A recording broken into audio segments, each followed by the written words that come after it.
在前两部作品里，我讲解了关于 WRX 和 EVO 的历史，原本就是计划下一部影片是关于其他主题的，但是在查询资料时，有这么一台车不断出现在我视野，那就是 Celica。于是我就从原本的 WRC 宿敌变成 WRC 日本三巨头作为整部系列的联动，所以就有了今天的影片 Toyota Celica GT4。Hello， 大家好，我是子阳，欢迎收看我的频道。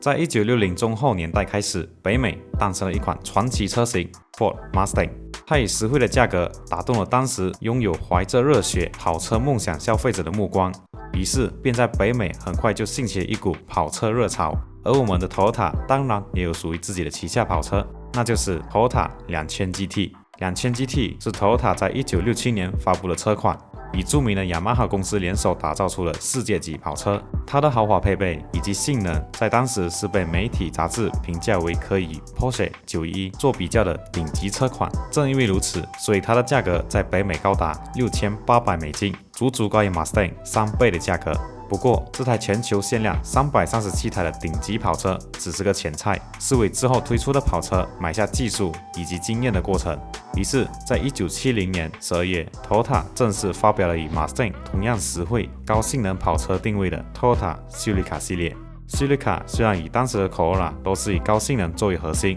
但是前者少了后者豪华配置的风格，且有更高排量的选择。同时，在贩售 Celica 的策略上 ，Toyota 也是下足了功夫。Celica 拥有 1.4、1.6、1.9、2.0 和2.2各种排量，加上外部和内部配件、变速箱和烤漆等等，可以让客户做出自定义的选择，并且完善了内部体制，展现出 Toyota 强大的生产线。下订单后，仅需8天以内就可以交付车辆。高度自定义以及实惠的价格，很快就在各界一炮而红。截止停产前就生产了411815台车。再来，在中后期所推出的 Liftback 车型的 Celica， 因为后尾箱的设计酷似 Mustang 的样子，被北美的车友取了个绰号 Japanese Mustang。还有 Celica 在1972年就被下放到拉力赛上征战，但是成绩普普。不过这台车在赛场上却展现出强大的统治力，曾在日本的全明星赛上拿下前3名的位置，以及隔年获得1、2、4名的名次。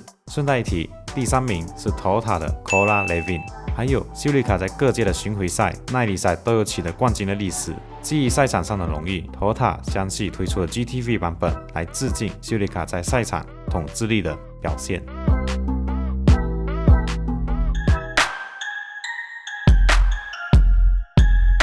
到了1977年 ，Celica 迎来第2代的到来。这代的 Celica 为了进攻美国市场，打造出兼具省油和性能又有舒适性的跑车。外观就为美国的 California 州的 Toyota 旗下的 Cody Design Research 着手设计，并且凭借着优秀的底盘，衍生出2台影响后代的车款，就是我们熟知的 Toyota Supra 和 Camry。Supra 在我之前的影片就有提到过它，有兴趣的可以点击右上方的资讯栏了解关于 Supra 的解析。那 Camry 这台车的由来就有点复杂，简单来说，就是在第1代的 Celica 时就有主打轿车市场的双生车 Carina， 而到了第2代又从 Celica 分支出了 Celica Camry， 在 Carina 的基础上不改变轴距的情况下，加长车头和宽度，再交给 Toyota 旗下另一个经销商来贩售。随后 Toyota 就沿用 Celica Camry 后面的名字，成为全球战略的独立车款，就是我们现在在马路上常看见的 Toyota Camry。到了第3代 ，Celica 发生了很多变化。首先，光是外观，车身就变得更加流线，和车灯采用跳灯来达到低风阻的效果。然后开始搭载了1代名机 4AGE。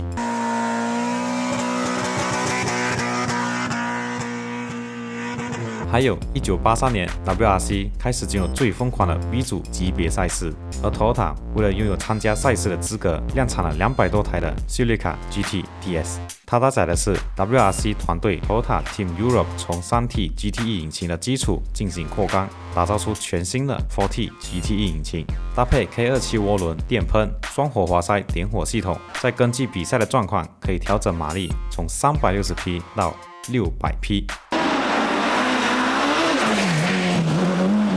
不过，由于它还是一台后驱车，所以在拉力赛上无法完整发挥出这颗引擎的实力。但是在最恶劣的肯亚和 Raleigh Côte d'Ivoire 的地方，就展现出 Toyota 自身引擎耐操的优势，成功取得多个分站赛冠军。而这颗特别打造的引擎，在200多台量产车上却得到无情的删减，马力仅有180匹。不过，从 Toyota 特地为赛事做研发和准备的那天起，就注定他们总有一天会拿到 WRC 最高领奖台上。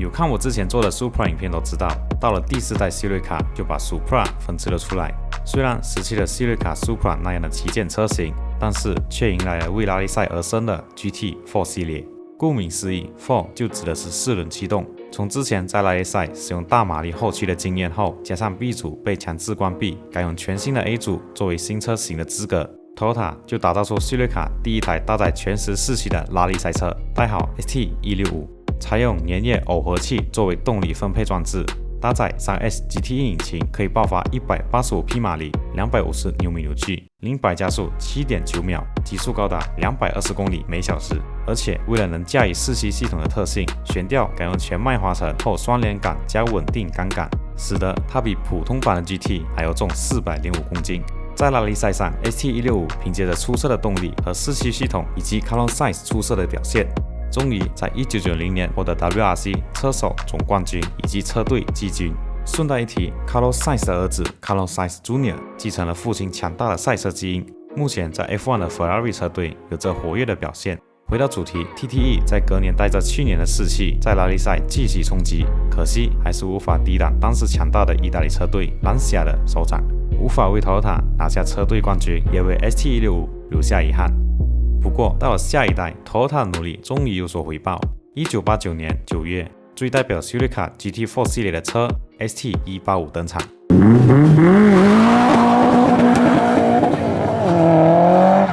限量5000台拉力认证版的 RC， 在当时的日本售价就高达320万日元。与标准版的 GT4 差别在于引擎散热补给不一样，更轻的保险杠、短行程变速箱和离合踏板等等。虽然引擎依旧使用上一代的，但是经过压缩比改进，进排气阀门深层提高，替换双入口涡轮后，马力增长至235匹，扭矩304牛米。虽然底盘也是采用上一代作为基础开发，不过他们在悬吊增强强度，添加后脱升差速器，同时它也是日本第一台使用后脱升差速器的车款。紧接着，在拉力赛以修理卡 Turbo 4-Wheel Drive ST185 之名，在首站 WRC 就获得车手总冠军和车队季军。隔年1993年 ST185 再次展现当年初代修理卡的统治力，获得车手以及车队的总冠军。随后下一个赛季也是一样站在最高领奖台上，尤其是 TTE 车队的3位车手 Carlos Sainz、Juha Kakkonen 以及 Didier Auriol 的带领下，驾驭强大的 ST185 不断冲击各地区分站赛的名次。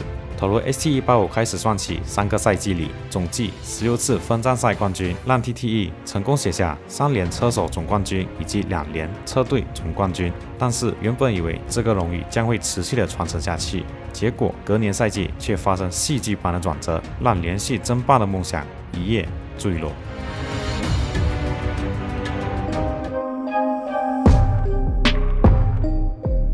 在1994年，被誉为修理卡最强大的 GT4 车型登场 ST205， 更换全新的底盘架构，提高刚性的同时还减轻20公斤，而且专门参赛的 ST205 WRC 上配备了 NT-LED 系统、水喷中冷器、大型尾翼等等，增强在拉力比赛中的实力。当然，硬核实力固然重要，在引擎上做出改进，喷油嘴、涡轮增压、进气生成、节气门等等都做出提高，甚至为了引擎轻量化，改用全铝引擎盖，因此降低了压缩比，但是马力却提高到了255匹。搭配Toyota专门为 ST205 研发的 EE54F 变速箱，让这台 WRC 认证量产车添加不少乐趣。在量产车上就可以看见 Toyota 已经万事俱备，目标很明确，要告诉所有人，我将会在 WRC 舞台上创造历史。到了1995年赛季，面对正处于巅峰的 Impreza WRX，ST205 的表现一直处于劣势。6场的比赛中，虽然都有进入前3名，但只拿过1次冠军。而且在赛季即将完结的最后第2场卡塔卢尼亚中，发生了震撼车迷的消息。在西班牙卡塔卢尼亚站完赛后，TTE 车队被 FIA 联盟发现他们使用非法的涡轮泄流器，涡轮泄流器简单来说就是通过减少空气的进入来达到降低马力的装置，而 TTE 车队所使用的限流器通过内部复杂的结构，巧妙地绕过限流器的影响。据分析，相比安装正常规格的限流器，还要多25% 的空气流入，马力可以增加50匹左右，甚至这个装置还可以隐藏起来。据说是被内部的工作人员举发，才得以浮出水面。事后 ，FIA 主席 Max Mosley 还表示，这个装置是他30年以来赛事中见过最复杂的机械结构，可见当时的 TTE 技术以及工艺水平不是一般的高，甚至是头脑。完美诠释了学习规则不是为了避免犯规，而是寻找漏洞。随后 ，Toyota 就面临联盟的惩罚，取消了当年的赛季成绩，并禁赛1年，让 Toyota 真的创下历史，成为 Toyota 不愿提起的辛酸黑历史。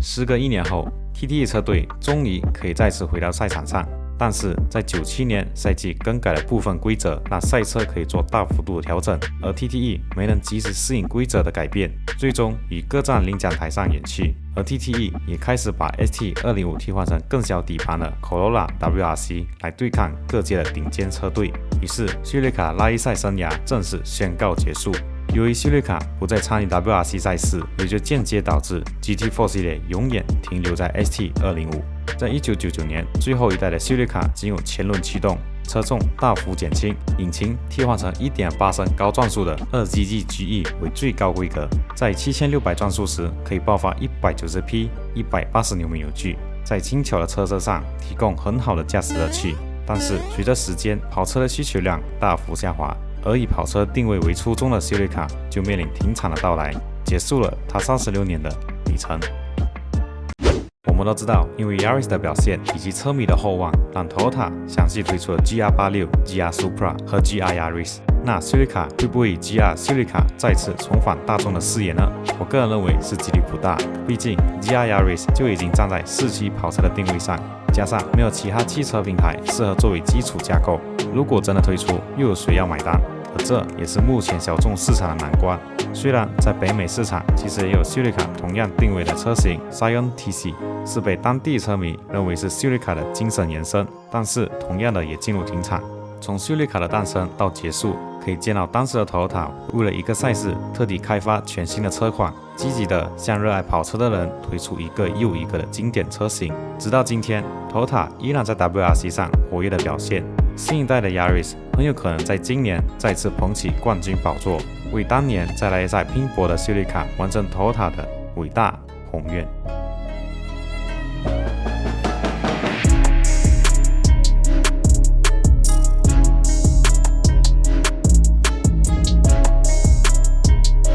好，影片到这里就结束了。这边还要感谢各位观众的支持，让我达到了2万订阅的里程碑，有更多的动力去完成整部拉力3巨头的影片。虽然我的频道更新频率很慢，甚至会长达几个月才更新一次，因为我本身还在念书，然后还有兼职打工，加上想要保证整部影片的质量，很多时候都会进行修稿以及重新录制的情况，所以在这边还要感谢荧幕前的你能持续的关注我的影片。那接下来的频道或许会进入下一阶段，所以各位请敬请期待。如果喜欢这个频道的影片，不妨可以点个订阅，以免错过我的更新，也可以 follow 我的社群平台 Facebook 和 IG 来互相交流。我是子阳，我们下期见，拜拜。